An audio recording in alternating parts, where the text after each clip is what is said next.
Qué bendición, amados hermanos, sean bienvenidos a este estudio de la primera carta del apóstol Juan. Una carta muy interesante que nos ha de mostrar muchas realidades, las cuales en este tiempo está atravesando la iglesia. Permítame presentarme, soy el pastor Juan Condori, pastor del Ministerio Doctrinal Vino Nuevo, juntamente con el pastor Jesús. Bueno, fui llamado al ministerio ya hace algunos años atrás, unos 7 años exactamente, mientras estaba estudiando en la Facultad de Ingeniería de la UNSA. Soy egresado de Ingeniería. También hice estudios teológicos en el Seminario Bíblico Evangelístico, asimismo en el Instituto ESI, formación de siervos, y actualmente me encuentro haciendo un estudio sobre la caída del hombre, utilizando como base la psicología en la Universidad Mayor de San Andrés y en la Universidad Pública del Alto. Hasta ahí. Estamos dando inicio al Ministerio Doctrinal Vino Nuevo en la ciudad de Cochabamba, en el sector de Quillacollo, porque así lo hemos sentido en el corazón, poder hacerlo de parte de nuestro Señor. Hasta ahí. Lo demás, Dios juzgará. Vamos con la enseñanza. Antes de empezar el estudio de primera de Juan, la primera carta que escribió uno de los apóstoles de nuestro Señor, en este caso el apóstol Juan, necesitamos conocer 3 aspectos importantes. Antes de poder hacer cualquier tipo de estudio de alguna carta, algún libro, un libro profético, ya sea del Antiguo o Nuevo Testamento, de la Escritura, necesitamos conocer estos 3 aspectos, que son la base con la cual empezaremos a realizar la lectura que corresponde a cada versículo. Estos 3 aspectos nos ubicarán en lo que es conocido como la hermenéutica histórica. Muchos versículos son ocultos, son oscuros, por decirlo así, ante la lupa de lo que viene siendo la hermenéutica histórica. ¿Qué es lo que estaba sucediendo en ese tiempo para que tal autor sea inspirado de esa forma por el Espíritu? Eso es la hermenéutica histórica y necesitamos conocerla. El tiempo, el espacio, aún el medio, el lugar donde fue escrito, para que no podamos confundir la Escritura y podamos hacer verdaderamente una exégesis y no una eisegesis. Una exégesis es un estudio concienzudo de la Escritura.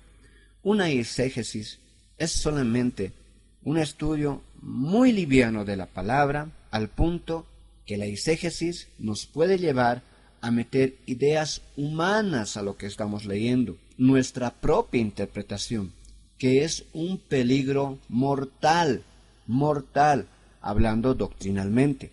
La Escritura condena grandemente al punto aún de la blasfemia, que viene siendo el pecado que no tiene perdón, a aquellos que hacen eisegesis, que colocan sus ideas, su discernimiento, su lógica, su interpretación, y no dan lugar a lo que el Espíritu Santo inspiró a cada hombre en su tiempo. El autor es el apóstol Juan, conocido también como Juan el Amado. Este fue uno de los 12 discípulos de nuestro Señor Jesucristo. Ubicamos a Juan en el libro de Lucas, capítulo 5, verso 10. Vamos a dar una pequeña lectura desde el verso 1 para adelante, hasta el verso 10. Juan era pescador, juntamente con su hermano Santiago y su padre Zebedeo.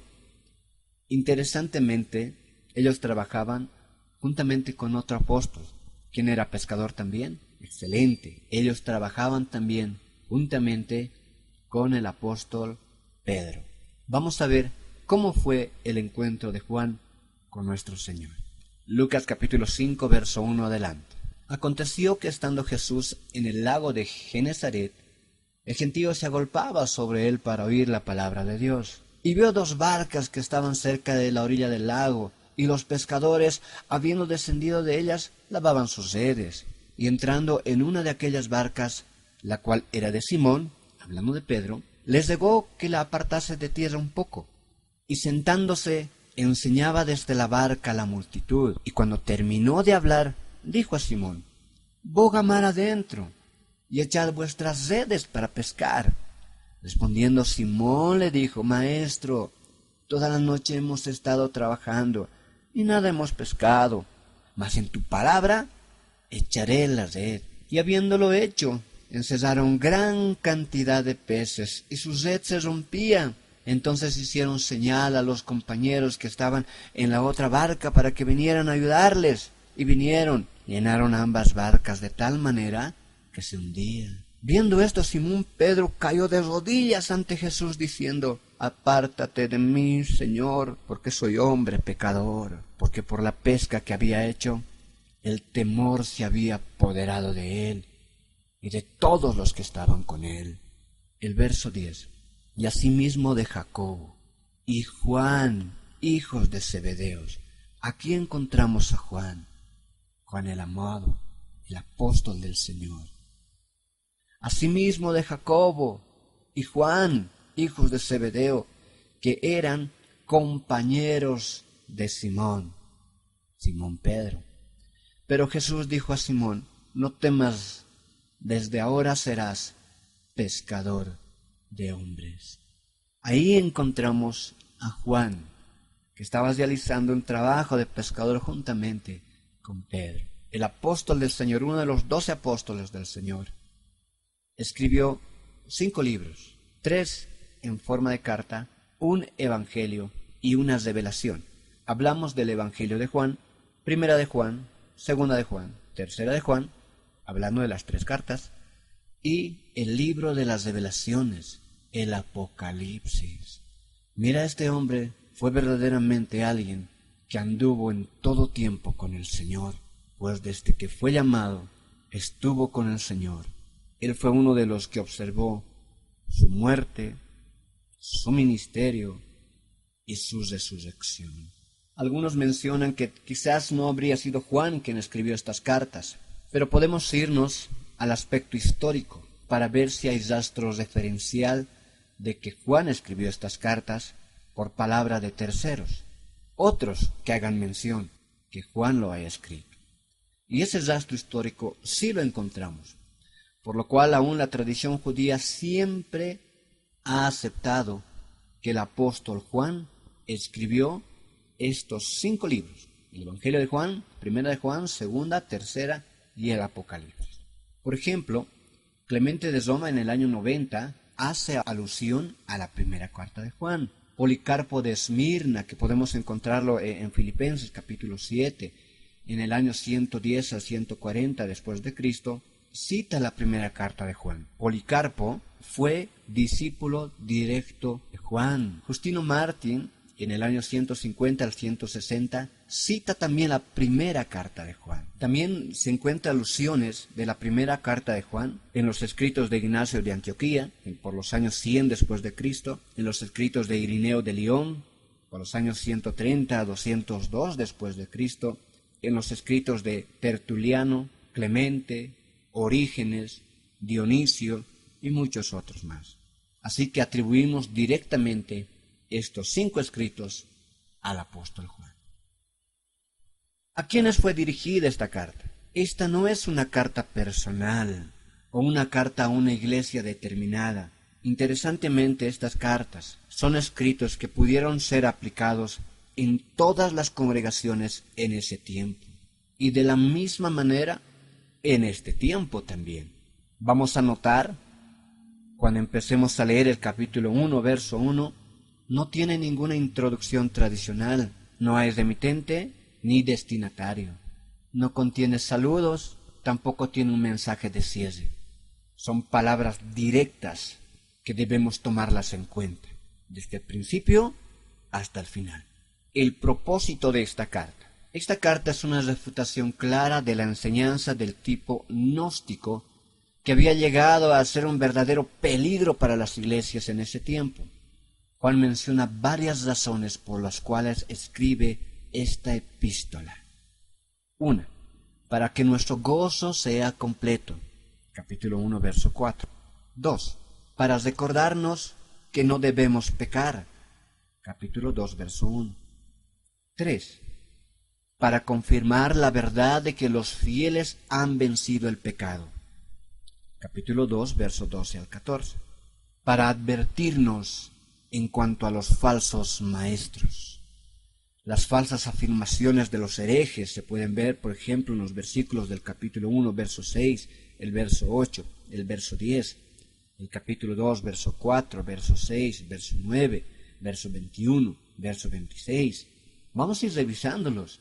Yo soy más convencido que el propósito esencial de esta carta justamente es este: combatir las falsas afirmaciones de los herejes en ese tiempo, el movimiento gnosticista o los gnósticos que se estaban levantando desde ese tiempo, que aún hay por doquier en la actualidad. Ya lo iremos revisando. Un quinto, para asegurarnos de que los cristianos tenemos vida eterna y que de esto podemos estar seguros. Capítulo 5, verso 13. Algunos datos curiosos de esta carta o bien del apóstol Juan. ¿Sabe? Algunos creen que su mamá, la madre de Juan, era hermana de María, la madre de Jesús. Esto basándose en Juan capítulo 19, verso 25, y en el libro de los Hechos, capítulo 15, verso 20.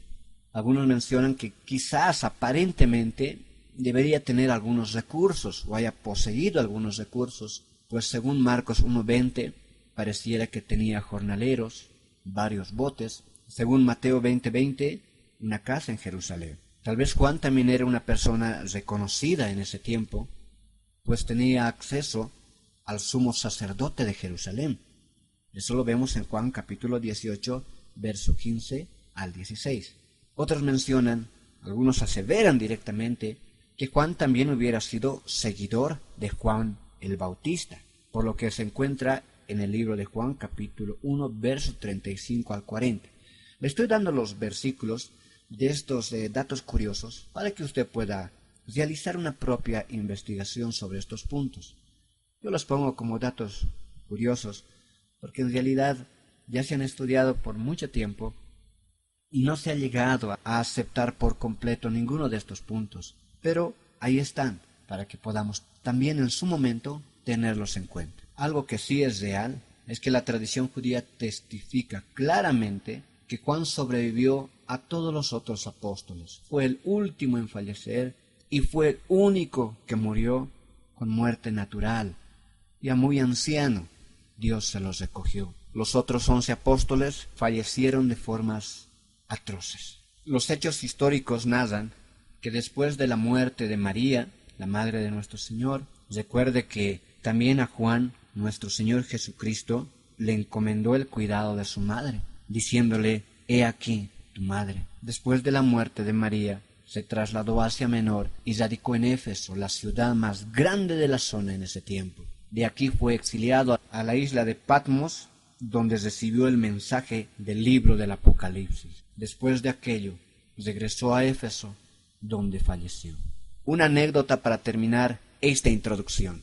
Escritos de Irineo, Orígenes, mencionan un hecho interesante. Se menciona que la persecución a la iglesia era muy fuerte y en determinado momento la idea no era exiliar a Juan a la isla de Patmos, sino matarlo.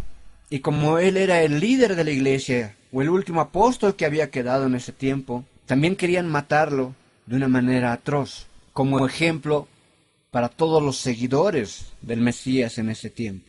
Se dice que agarraron una olla donde le echaron aceite, le prendieron fuego, el aceite hervía, hubo gran conmoción en ese tiempo en la ciudad, lo agarraron y lo metieron dentro. Extraordinariamente, mientras Juan estaba dentro, ellos narran que él cantaba himnos, adorando y glorificando al Señor y aceptando su destino. Pero en realidad él no se quemaba, no sucedía nada.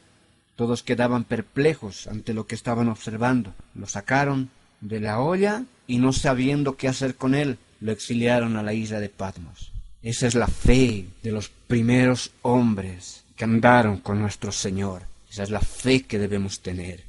Esta carta es un poderoso tratado de teología, ya que aborda la centralidad de Jesús, totalmente Dios y totalmente hombre, la salvación que viene por la fe en Jesucristo, no por experiencias místicas, o por un conocimiento secreto, la exigencia de un estilo de vida cristiano, el amor fraternal, la obediencia, el rechazo al sistema del mundo caído, la seguridad de la salvación eterna por medio de la fe en Jesús y la base doctrinal de cómo reconocer a los falsos maestros.